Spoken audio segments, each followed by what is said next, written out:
If we hadn't happened to see the Jade Chamber flying over just as we came out of the Golden House, we really wouldn't have known which way to go. Did we make it in time? Is the Overlord of the Vortex still in the sea? It hasn't destroyed Liyue yet, has it? What are you doing here? Huh? Hold on. It's the Adepti. What are you doing on the Jade Chamber? Paimon thought you were arguing with the Chising. Is the fighting over? Faced with a calamity of such magnitude, we have agreed to put our differences aside for now and unite against this common enemy. Oh, Paimon gets it. So how do you plan to defend Liyue? Just seeing this Overlord of the Vortex guy puts a pit in Paimon's tummy, even from all the way out here. It's not just you. We've got new Millilith recruits who can't even stand at attention without shaking. The force of an ancient god's presence seems to be too much for ordinary people to handle. Which is why we must stop that monster before it gets any closer to Liyue Harbor. So the Archon War was fought 2,000 years ago against enemies like that thing? Now that's scary. So will the power of the Chising, Millilith, and Adepti gathered here be enough to stop that god? We've already discussed this together, and our conclusion is not necessarily. What? But all of you are supposed to be the guardians of Liyue. Can't you think of something? One certainly could. Huh? The Chising did once research the matter of the Guizhong Ballista when it piqued their fancy. And as fate would have it, one who did craft the Guizhong Ballista with one's own hands is here. For what could you mortals ever learn of Adepti mechanisms? Yet, it would take but a little tinkering to turn this ballista into an engine of war beyond your wildest thoughts. I suppose this is one blessing from the Adepti that we should be thankful for. So be it. We shall use the upgraded Guizhong Ballista to fight off that god. All the Adepti here can lend their strength to man it. We haven't a moment to spare. Our battle begins now. Yep.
The interlopers are no more. Now we may commit ourselves fully.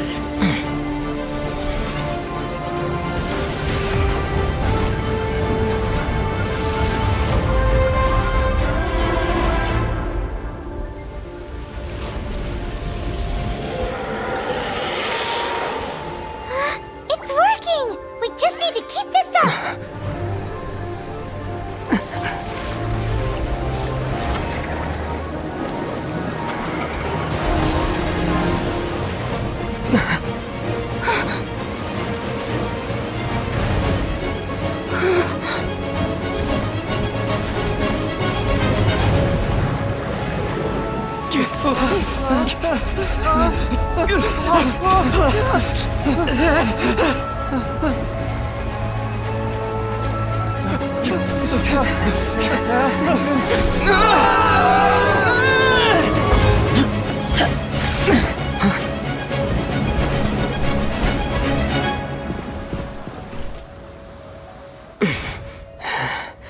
Be careful now.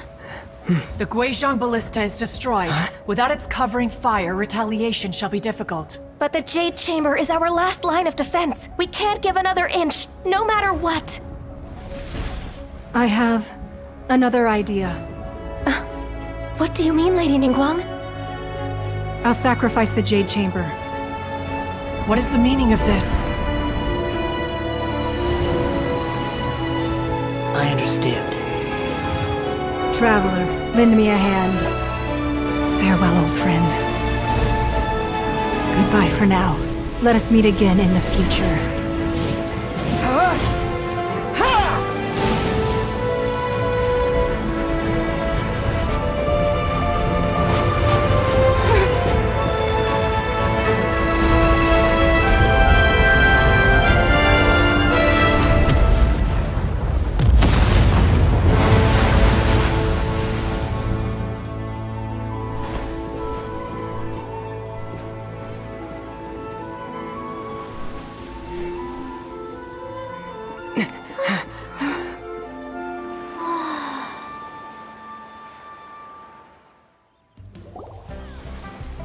Is it finally over?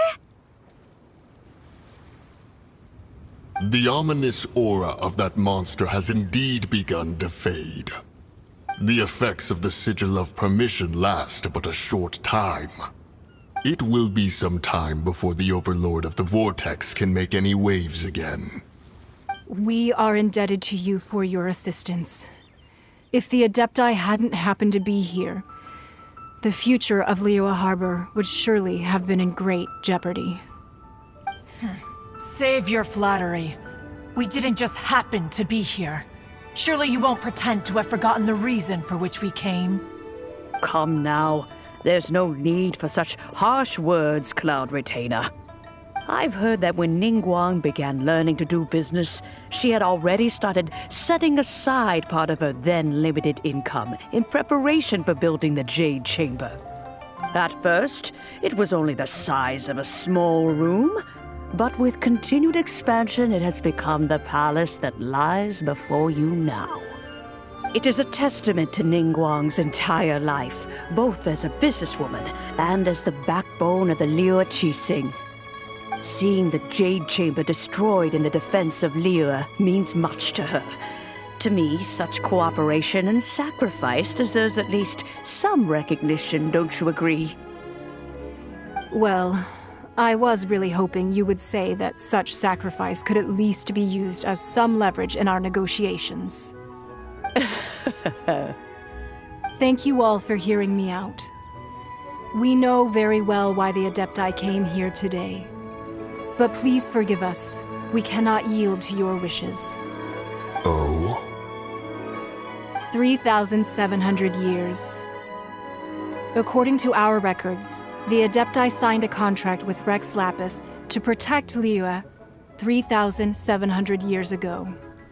Even to this very day, Liyue and its lands have stood the test of time, immovable as stone, just as it was thousands of years before. This is truly no small feat. But that does not mean that the Liyue of today is the same city as it was all those years ago. Do not merely cast your protective gaze upon the land. Instead, focus your sights on our city and each of the citizens that dwell within it. Are you questioning our means of protecting Liyue? I mean no offense. I simply hope that our Adepti forebears would see Liyue in a new light. Forebearers, you say? One doubts you would be fit to be part of such a lineage. This morning, Rex Lapis appeared to me in a dream. What? In the dream, I yearned to tell him that we Qixing, though mortal, are equally bound to the contract. Each passing generation of the Qixing leaves many things of value to be inherited by the next generation. I also thought to tell him How the past generations of Qixing had strove under his rule to survive in our mortal world, establishing a network of contracts which has since come to be known as trade. But I dared not speak. I could only gaze at him in silence until the moment I awoke. Oh, Ningguang. Yet another perspective. What are you trying to say, Outlander?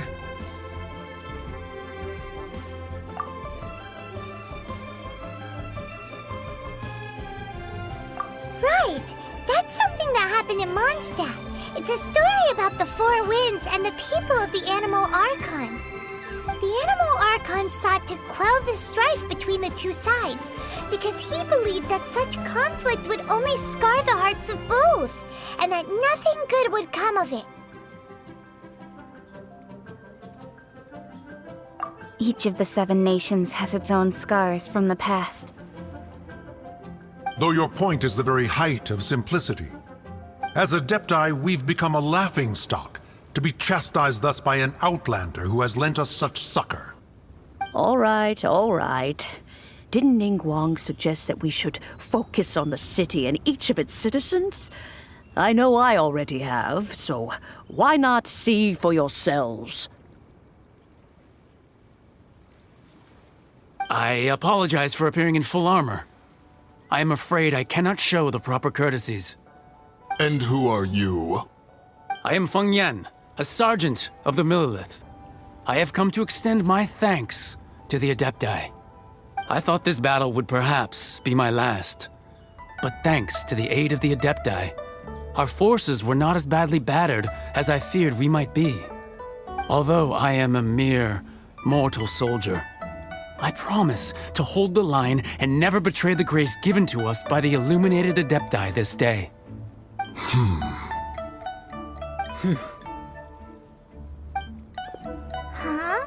Why does everyone look so down? Didn't we just beat that big monster? Weren't you frightened, dear? It was quite the predicament. I wasn't afraid. All the strong Millelith guards were there, and those powerful heroes with their visions were there. Everyone was there. When danger is near, everyone always protects me. And the rest of the time, they make fun toys and tasty snacks and loads of things that make the harbor so pretty. Thanks for protecting Liyue Harbor. Please come visit us for the next lantern rite. Unfortunately, we wouldn't be able to participate. Huh? Because we are Adepti. Oh, okay. It must be hard being an Adeptus. Aww. You see, this is what Liyue is like today. The country of contracts is grateful to the Adepti for their protection, but it is no longer necessary for the city to rely on the Adepti's power to solve every little niggling matter. Although their blood is weak, there is still strength to be found in those we call mortals. The time of contracts between gods and Liyue has long since passed. Now is the time of contracts between Liyue and its people. Seeing the port around us now, it is hard not to feel a bit out of place. Wouldn't you say so, Cloud Retainer? Your line of inquiry is askew. One did not spearhead this expedition to Liyue Harbor. Seems like the Adepti have had a change of heart. Let us return now. Eager to leave, conqueror of demons. Yes, one understands what the Conqueror of Demons means. The city of Liyue has changed much after our long separation. One fears that by the time one finally grasps the new contracts of Liyue, you humans would have once again changed the place beyond recognition. Fair enough. Away we shall, and return whence we came.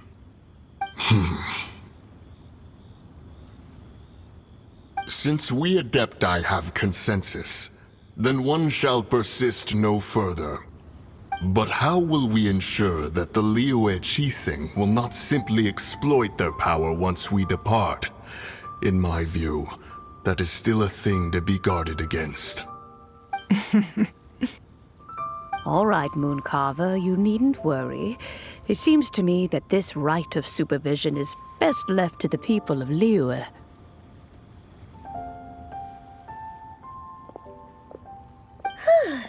Looks like the conflict between humans and Adepti was avoided. All's well that ends well, huh? Oh, right! It's nice that we've got peace and all, but we're forgetting one thing. Child wanted to unleash the god so he could lure Rex Lapis out. But we were able to handle the Overlord of the Vortex on our own, so Rex Lapis never showed up. Oh, and speaking of that, don't we still need to get to the bottom of that Archon's death too?